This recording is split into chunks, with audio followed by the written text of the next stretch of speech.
On the morning of April 24th, it was just a normal day. I think it was a Friday. Got up that morning a little bit late, didn't get up till about 6:30. Felt good. Went in the kitchen. My wife was already up, of course. Had a cup of coffee. Smoked about 2 or 3 cigarettes. Told my wife, said, well, I guess I better clean up and get ready to go to work and everything. So I went back to the back of the house and got in the shower, took a shower and everything. I got out of the shower and dried off and standing in front of the shower in front of my sink and my mirror. And I dry my hair and comb my hair and put my deodorant on. I go to set my can of deodorant down on the sink, and I looked in the mirror and I could only see one half of my body. I was immediately just terrified, like something is really wrong. Couldn't find my clothes. Finally found my clothes and managed to get dressed on my own. And as soon as I walked back in the kitchen, my wife looked at me and she's like immediately knew something was really wrong with me. I was cooking breakfast. He took his pills, his morning medication. He drank his coffee. He went to clean up. I didn't think anything about him taking longer than normal, but he took a little longer than normal. And when he came back in the room, we have a long hall to our bedroom, and he came through the kitchen door. And when he came in, he was all slumped over, and he had a blank face. And I immediately knew, this is terrible. So I had him sit down, and I ran and put on some clothes. Our carport is like a one-car carport. And so I had my car in, a truck behind it, and a truck over here that was blocking my car from the circle. So I had to move 2 trucks and get him in the car, and we took off to town. I was scared to death because that took a lot of time. First I called McGee Hospital and I told them that we were coming, and then I called 911 and I said, please tell McGee Hospital that I'm on the way. I'm driving too fast, but I will be there shortly. Upon arrival, he was noticing that, he could only see like one side.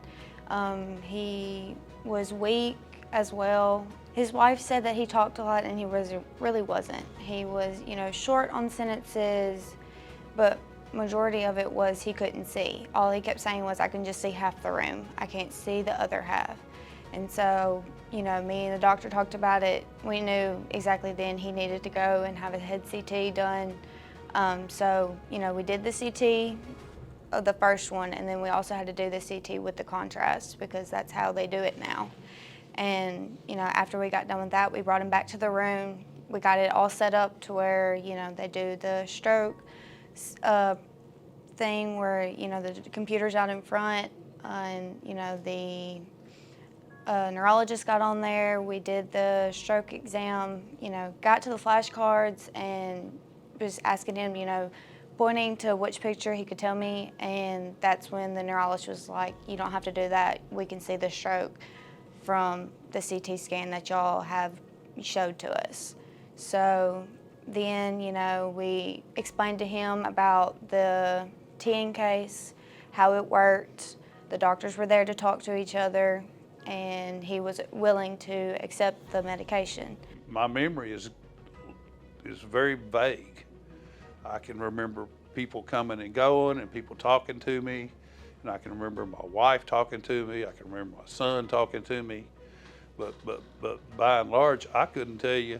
And I'm a pretty big talker sometimes. I couldn't tell you if I said 3 words throughout the whole time that after we arrived at the hospital and everything, until the time that I was about to be given the shot, the clot busting shot. We pushed the medicine, and he said after a couple of minutes, his vision was starting to resolve. He was able to see more of the room. He was able to see all the people that were around him. And so it worked very fast. I've personally have done strokes more. Never have I seen it work that fast before. One thing about having a stroke,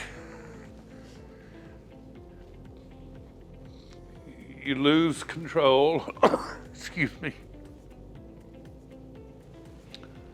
of a lot of your emotions. When we got home,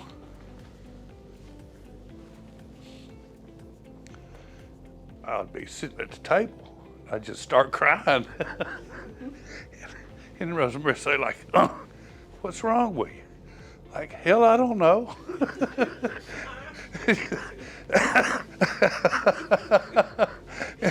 And everything. And that takes time. And I've talked to a lot of people who've had strokes, and that's just kind of sometimes some people get it and some people don't.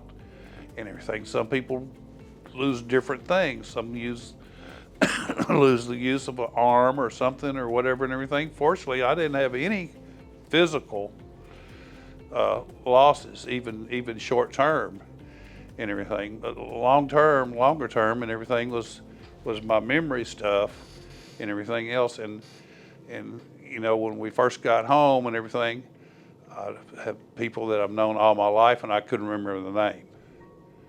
And I was just thinking, I just couldn't remember that name.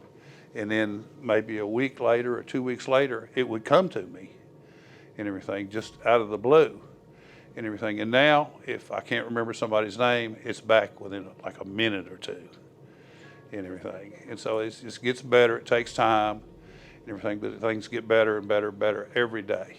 It's very good that we have this program here in the rural areas because, you know, we don't have the bigger hospitals that have the MRI. All we have is strictly the CT. So as long as you get the medicine in a certain amount of time, we can get you to the bigger hospitals so that, you know, the bigger neurologists and everything can come and, you know, help you with whatever is happening. Nobody's immune or nobody's bulletproof. I've had a lot of things in my life that scare me very bad, but this will get your attention.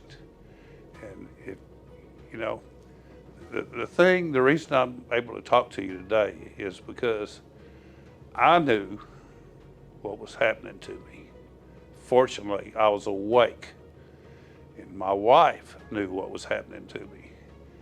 And we didn't have a plan or anything else. We reacted. She reacted and everything. Like, we got to go somewhere right now. We can't wait and see if you're better in 20 minutes.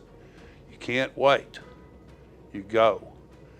And if you go and there's nothing wrong with you, you can always go back home. But if you don't go and you wait, I mean, it's just every minute. I mean, from the time that I left my house and everything, I mean, at 7 o'clock in the morning, I'm myself. And by 7:30 in the morning, I'm lost. I can't hardly talk. I can't hardly see. I don't know what's going on. I don't remember it and everything else. So, I mean, you can't stress on somebody. The time is so valuable. And get somewhere where someone can help you